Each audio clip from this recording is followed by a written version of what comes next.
घर से तुम लौट करके चली गई, तुम्हें जिंदा नहीं रहोगी, जहर खा लूंगी, मर जाओगी बहन, जीवित तो नहीं रहोगी। इस सागर में चलो, मैं दासी बनकर के इस सागर में समय बिताऊंगी, तुम जो भी कहोगी मैं वो करने के लिए तैयार। लेकिन बहन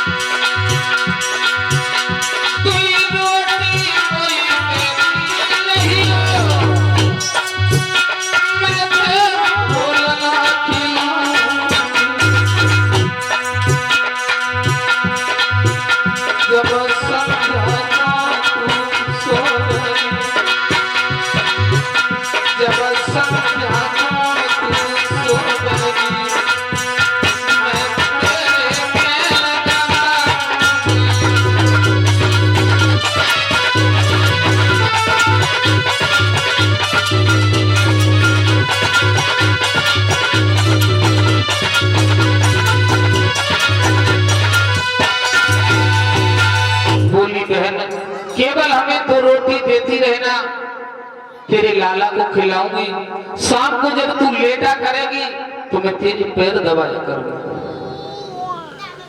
सुरजी कहने लगी, वाह भाई वाह, बिल्ली बक्तन बन करके से चिड़िया घर के घोंसले में रहना चाहती है, कदापि नहीं रह सकती है। अगर मुझे रखना है तो इस महलों में नहीं रहेगी, उस बाग में झोपड़ी डाल कर रहे। अगर हमें इस आंगन में रखना चाहती है, बोली बहन ठीक है, मैं झोपड़ी डाल करके बाग में समय व्यतीत कर लूंगी, लेकिन तुम लौट के नहीं। महारानी सुनीति बाग में झोपड़ी डाल के रहने के लिए तैयार हो गई। सुरुचि जब महलों के अंदर गई है, इधर सुखदेव जी समझा करके कहने लगे, हे राजन परीक्षित, तो महारानी सुनीति जो पतिव्रता नारी दिनचर्या से पहले उठकर के अपने पति के दर्शन करती थी, आज वो झोपड़ी डाल करके उस बाग में रहने लगी। एक दिन महारानी सुनीति ने मन में विचार बनाया, प्रभु अब क्या होगा, हमारे पति भी हमसे रूठ गए, इस बाग में झोपड़ी डाल करके समय व्यतीत कर रही हूँ, प्रभु तेरी कैसी माया है। रोने लगी है वो सुनीति। सुनीति रोए रही बना में, सुनीति रोए रही बना में, करी करी समय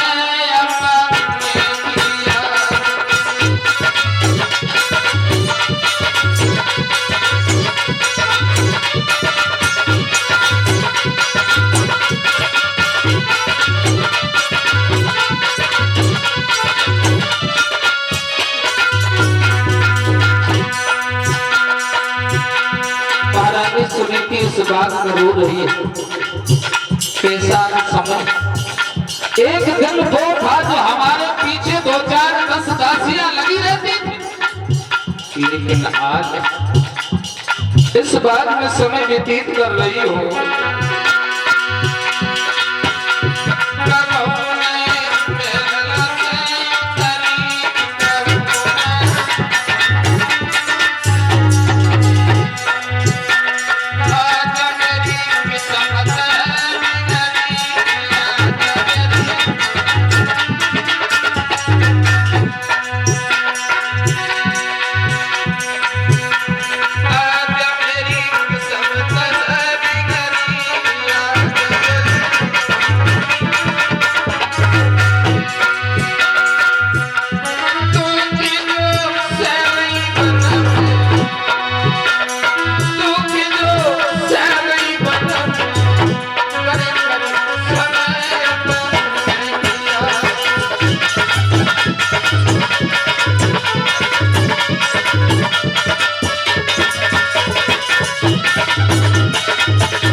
नहीं भगवान अब क्या हो।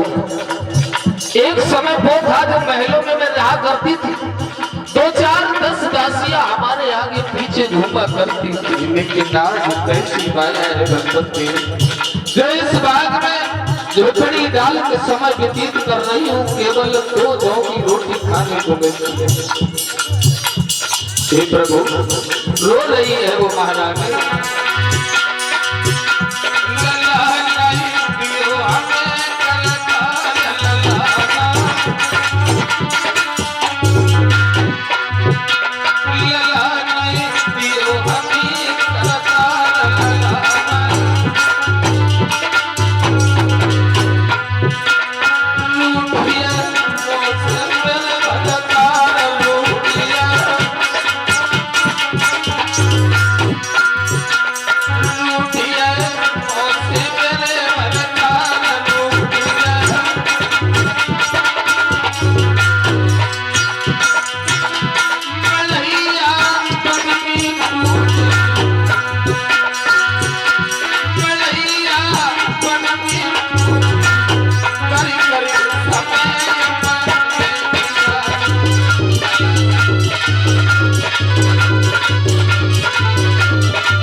महारानी समिति रोने लगी। भगवान अब क्या है, एक